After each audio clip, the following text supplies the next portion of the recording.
માં યશોદાજી ઉદ્ધવજીને કહે છે, ઉદ્ધવ, કનૈયાને પૂછજો, જો મથુરામાં દાસીની જગ્યા હોય ને તો હું દાસી બનવા પણ તૈયાર છું.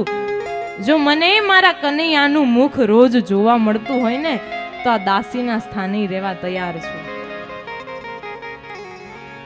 હવે ઉદ્ધવજીને સમજાય છે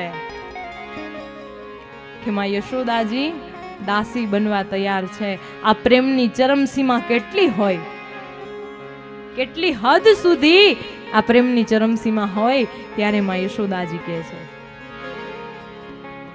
હવે ઉદ્ધવજીની જ્ઞાનની પોટલી ખુલી જાય છે. હવે ઉદ્ધવજીને સમજાય છે પ્રેમ શું છે. ઉદ્ધવજી આવે છે મથુરામાં. ઉદ્ધવ, કરી એવા ચકાસણી, શું થયું? હા પ્રભુ, તમે સાચું કહો છો, આપણે નથી રોતા, આપણને કોઈક રડાવે છે. કોણ રડાવે છે?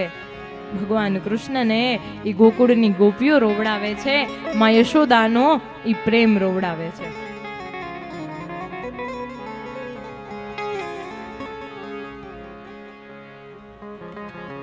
ભગવાન 3 વખત રોયા છે. એક તો માં યશોદાની જ્યારે યાદ આવે છે ને ત્યારે ભગવાન કૃષ્ણની આંખમાંથી ચોધાર આંસુ વયા જાય છે. માનો વિરહ સહન નથી થતું. જ્યારે દ્વારિકા નગરીમાં સુદામદેવ આવ્યા, બ્રહ્મદેવ આવ્યા ને ત્યારે ભગવાન કૃષ્ણની આંખો ભીની થઈ જાય છે એ બાળપણના મિત્રને જોઈ.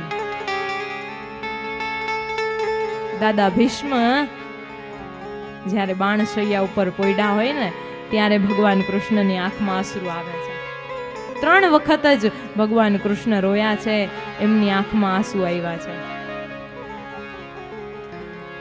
માટે હવે ઉદ્ધવજીને સમજાઈ જાય છે કે આપણે રોતા નથી, પણ આપણને કોઈક રડાવે છે.